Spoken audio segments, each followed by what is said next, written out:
Magandang hapon mga kabay. So heat gun pa rin ang repair natin mga kabay, 39197 letter E.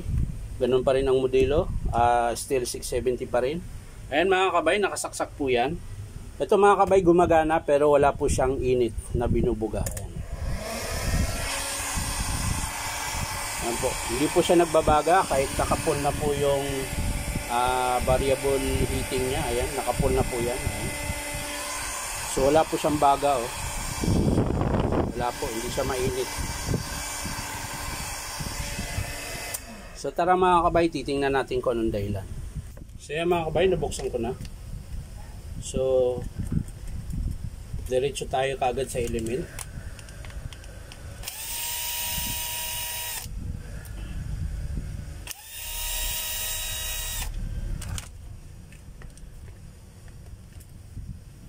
Dito tayo kaagad kung bakit walang init.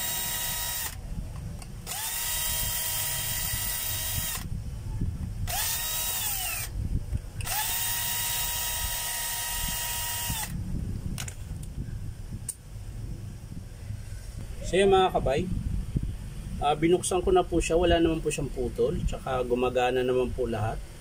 Wala siyang putol, tinister ko. So check natin dito sa PVC board. Ayan, babalik lang po natin to mga kabay. So ayan po mga kabay, meron pong pumutok dito sa may PVC board. Papakita ko lang sa inyo mga kabay.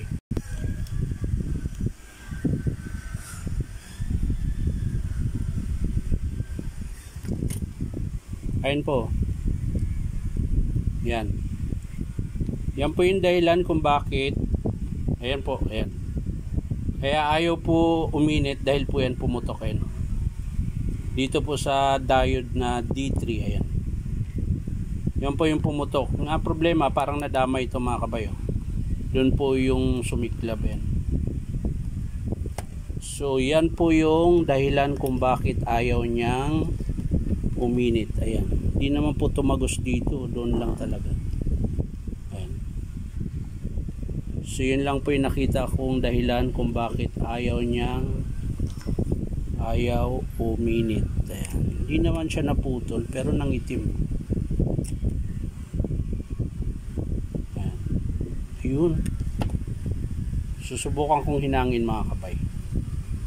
Kung uobra ba.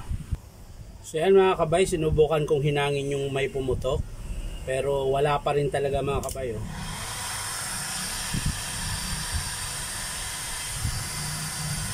Wala. X.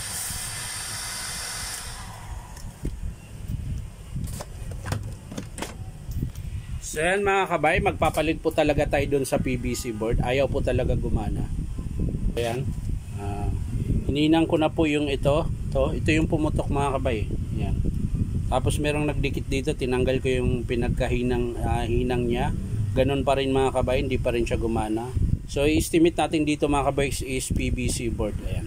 So hindi ko na papakita sa inyo mga kabay kung paano buuin. Papakita ko lang sa inyo kapag in-approve ng customer. So yan lang mga kabay, maraming salamat. Bye bye.